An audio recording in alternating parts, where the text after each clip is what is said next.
महाराष्ट्राचे उपमुख्यमंत्री देवेंद्र फडणवीस यांनी स्वयं पुनर्विकासासोबत संबंधित असलेल्या अडचणीवर आपली भूमिका स्पष्ट केली आहे.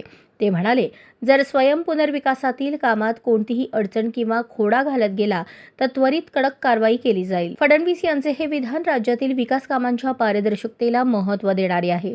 त्यांच्या या भूमिकेमुळे सरकारी कामांमधील गडबड आणि भ्रष्टाचार रोखण्यासाठी सरकार कटिबद्ध आहे, असे त्यांनी सांगितले. बघा, स्वयं पुनर्विकास म्हटल्यानंतर अनेक दलालांची दुकानं बंद होत आहेत आणि ज्यांची दुकानं बंद होत आहेत ते खोडा घालण्याचा प्रयत्न करतात.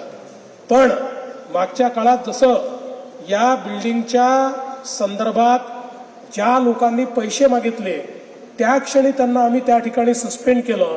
मी आजच सांगतो, स्वयं पुनर्विकासामध्ये कोणीही खोडा घालण्याचा प्रयत्न केला तर त्याला त्याची नोकरी वाचवता येणार नाही, हे लक्षात ठेवलं पाहिजे आणि या हिशोबाने काम केलं पाहिजे.